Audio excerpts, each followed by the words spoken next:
Hey everybody, welcome. I'm Alec. Welcome back to my channel. This is the Untethered Soul series. So we're getting into the details of this book, reading out specific quotes and getting into a little bit about what they mean, how we can use them in our lives. So a little bit of a heavy topic today, but also it's really important for us, if we are seeking to free ourselves, to understand what it is that is keeping us in chains, that's keeping us stuck. So I'm going to talk a little bit. I'm going to read the passage about pain, where it comes from, and what we can do. All right, so physical pain, by the way, this is page 100, if you want to get in here, the Untethered Soul. So physical pain is only there when something is physiologically wrong. Inner pain is always there, underneath, hidden by the layers of our thoughts and emotions. We feel it most when our hearts go into turmoil, like when the world does not meet our expectations. This is an inner psychological pain. The psyche is built upon avoiding pain, and as a result, it has fear of pain as its foundation. This is what caused the psyche to be. To understand this, notice that if the feeling of rejection is a major problem for you, you will fear experiences that cause rejection. That fear will become part of your psyche. Even though the actual events causing rejection are infrequent, you'll have to deal with the fear of rejection all the time. That is how we create a pain that is always there. If we are doing something to avoid pain, then pain is running your life. Once again, if you're doing something to avoid pain, then pain is running your life.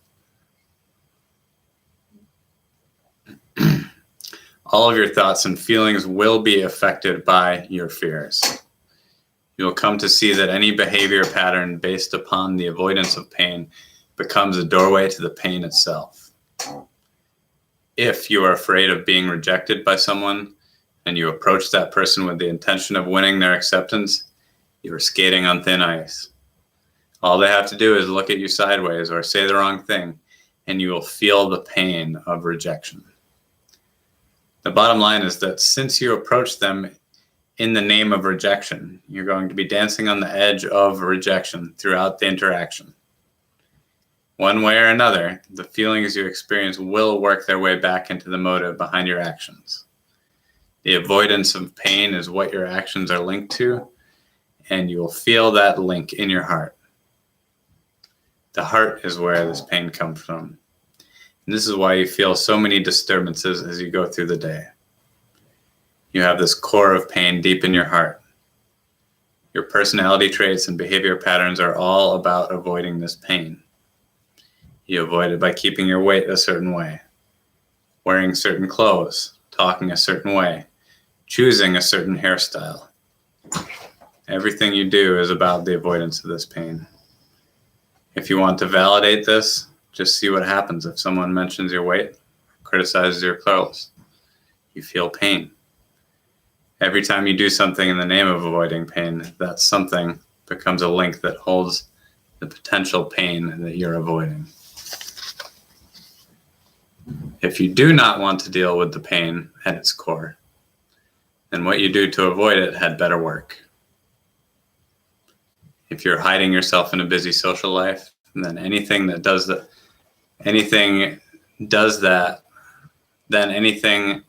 does that challenges your self-esteem, such as not inviting you to an event, will cause you to feel that pain.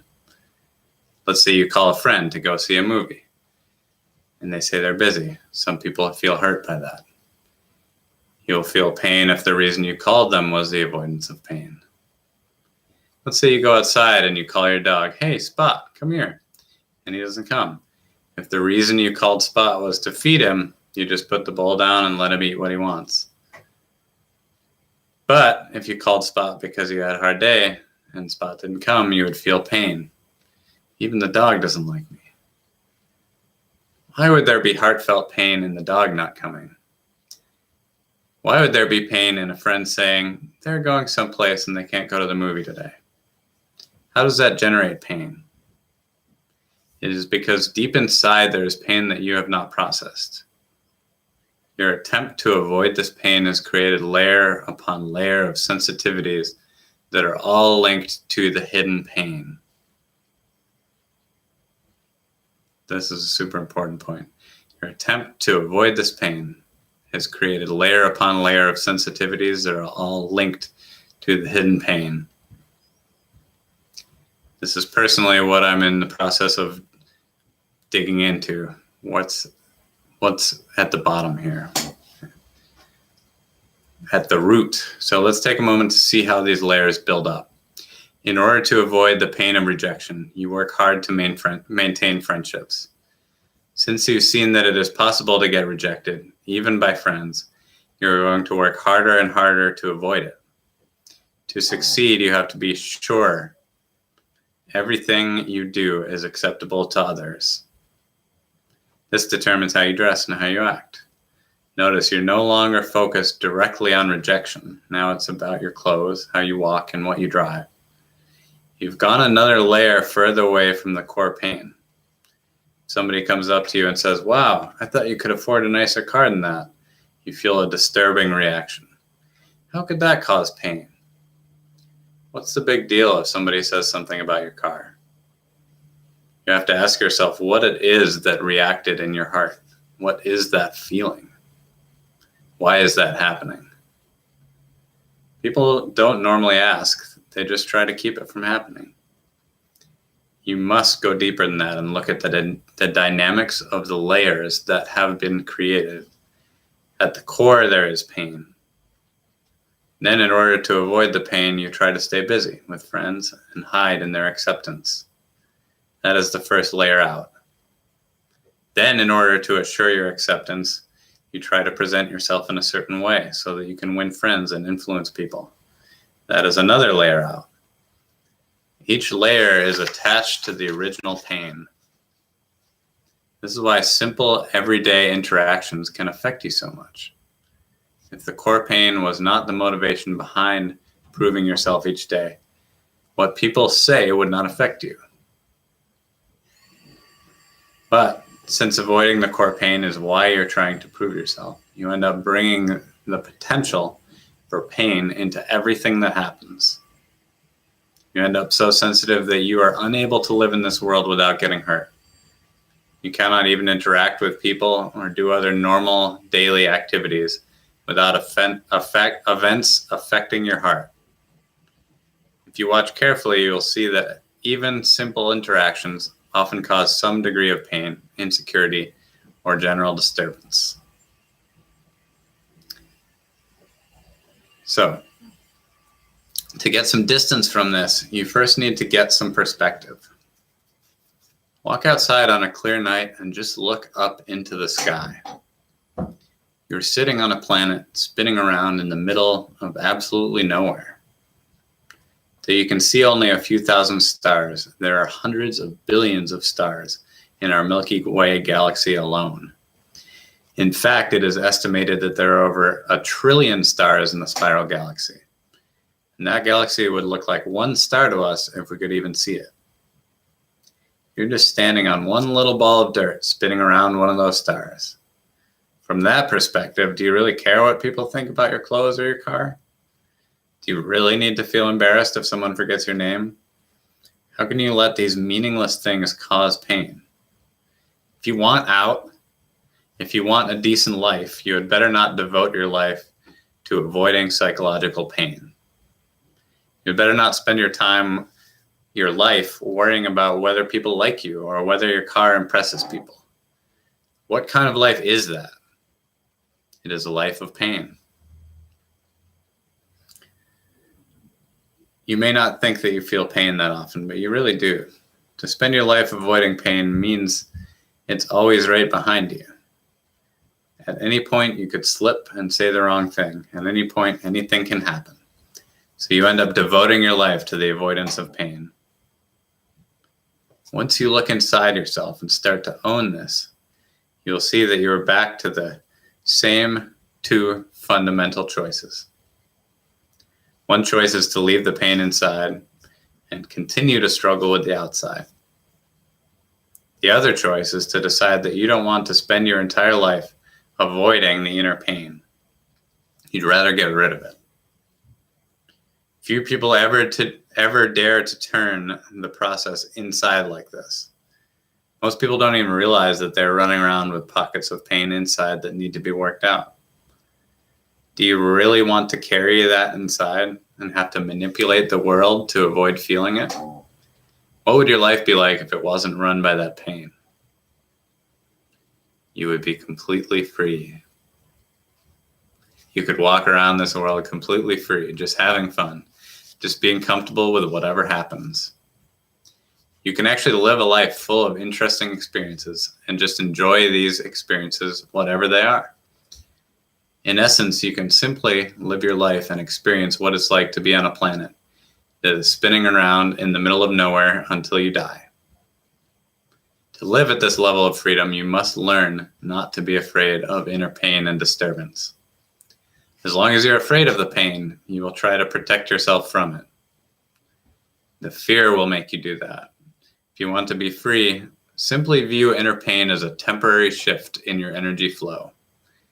There is no reason to fear this experience. You must not be afraid of rejection, or of how you would feel if you got sick, or if somebody died, or if something else went wrong. You cannot spend your life avoiding things that are not actually happening, or everything will become negative. All you will end up seeing is how much can potentially go wrong. Do you have any idea how many things can cause inner pain and disturbance? Probably more than there are stars in the sky. If you want to grow and be free to explore life, you cannot spend your life avoiding the myriad things that might hurt your heart and mind. You must look inside yourself and determine that from now on, pain is not a problem. It's just a thing in the universe. Somebody can say something to you that can cause your heart to react and catch fire, but then it passes. It's a temporary experience. Most people can hardly imagine what it would be like to be at peace with inner disturbance. But if you do not learn to be comfortable with it, you will devote your life to avoiding it. If you feel insecurity, it's just a feeling. You can handle a feeling. If you feel embarrassed, it's just a feeling. It's just a part of creation. If you feel jealousy and your heart burns, just look at it objectively, like you would a mild bruise. It's just a thing in the universe that is passing through your system. Laugh at it, have fun with it, but don't be afraid of it. It cannot touch you unless you touch it. So let's explore this by first looking at a basic human tendency. When something painful touches your body, you tend to pull away instinctively. You even do this with unpleasant smells and tastes. The fact is, your psyche does the same thing. If something disturbing touches it, its tendency is to withdraw, to pull back, and to protect itself. It does this with insecurity, jealousy, and any of the other vibrations we've been discussing. In essence, you close, which is simply an attempt to put a shield around your inner energy. You can feel the effects of this as the sensation of contracting within your heart. Somebody says something displeasing, and you feel some disturbance in your heart. Then your mind starts talking. I don't have to put up with this. I'll just walk away and never talk to them again. They'll be sorry. Your heart is attempting to pull back from what it's experiencing and protect yourself so that it doesn't have to experience that feeling again. You do this because you can't handle the pain you're feeling. As long as you can't handle the pain, you will react by closing in order to protect yourself. Once you close, your mind will build an entire psychological structure around your closed energy. Your thoughts will try to rationalize why you're right, why the other person's wrong, and what you should do about it. If you buy into this, it will become a part of you. For years, the pain will remain inside and actually become one of the building blocks of your entire life. It will shape your future reactions, your thoughts, and preferences. When you deal with a situation by resisting the pain it causes, you will have to adjust your behavior and thoughts in order to protect yourself. You have to do this so that nothing aggravates what you have held inside about the incident. You will end up building an entire protection structure around the closure.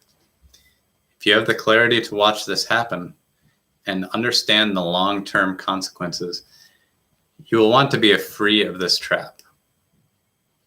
You will never be free, however, until you get to the point where you are willing to release the initial pain instead of avoiding it. You must transcend the tendency to avoid pain. Wise beings do not want to remain a slave to the fear of pain.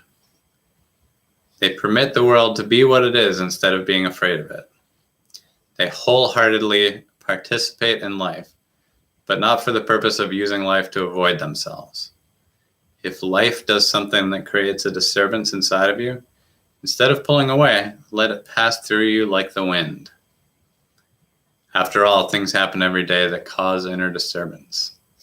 At any moment, you can feel frustration, anger, fear, jealousy, insecurity, or embarrassment. If you watch, you will see that the heart is trying to push it all away. If you want to be free, you have to learn to stop fighting these human feelings.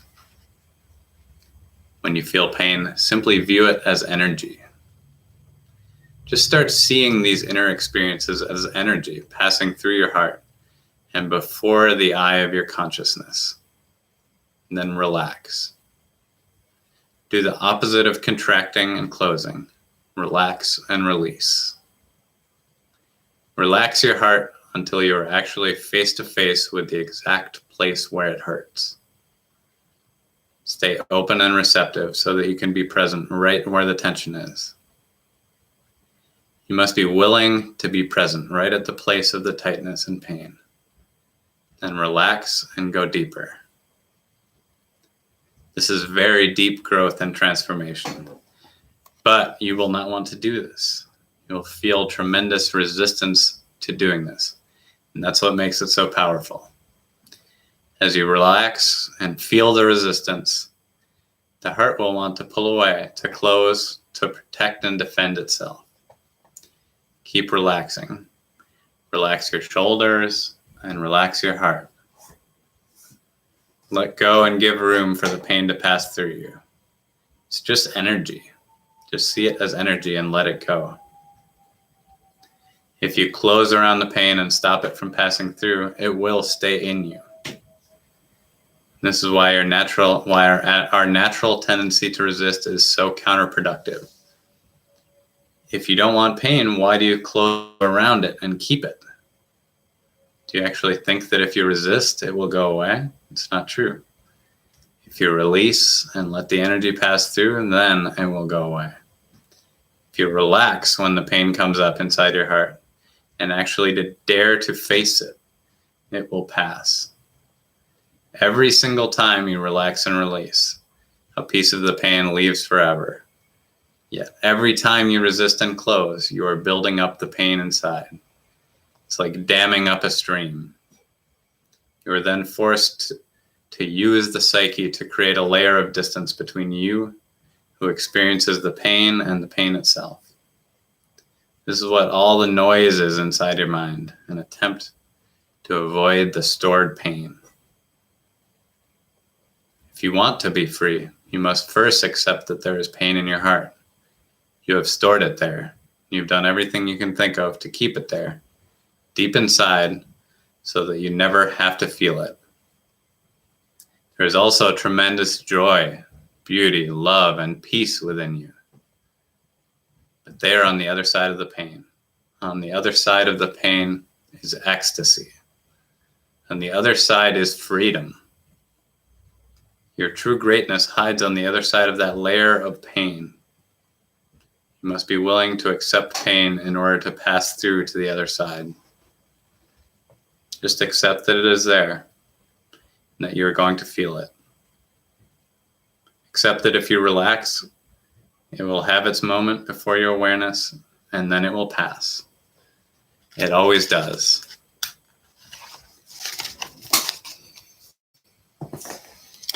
All right, so that's, again, an excerpt from The Untethered Soul by Michael Singer.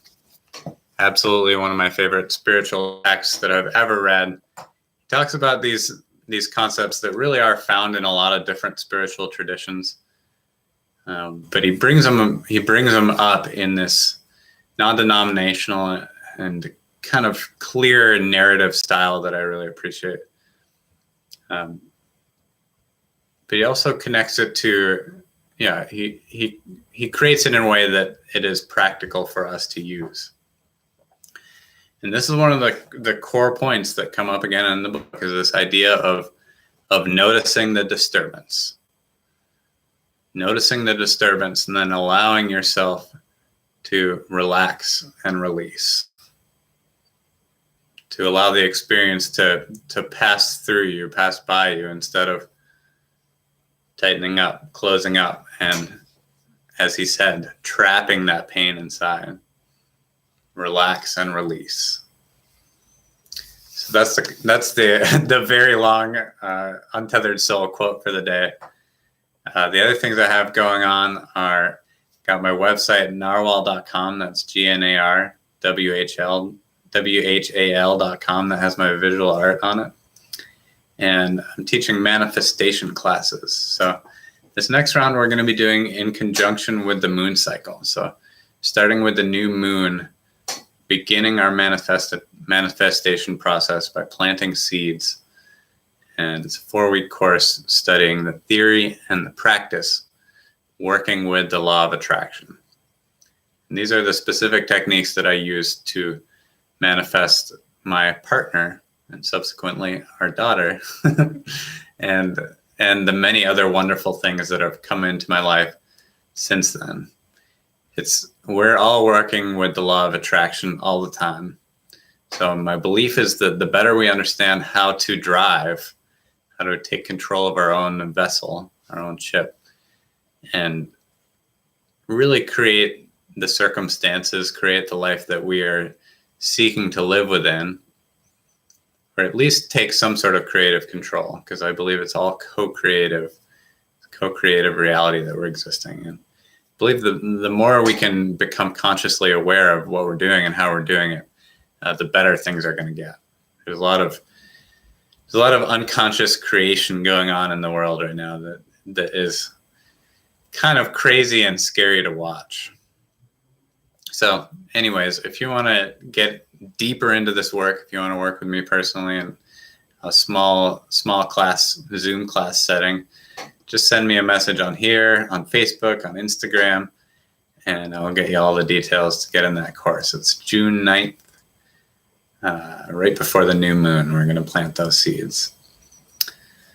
Other than that, if you like this, if you want to see more of what I'm doing, please feel free to give it a like, a comment, and or subscribe to my channel. I really appreciate it. It helps me to reach you, and it helps me to reach more people. So thank you for watching today, and I'll see you in the next round. Peace, everybody.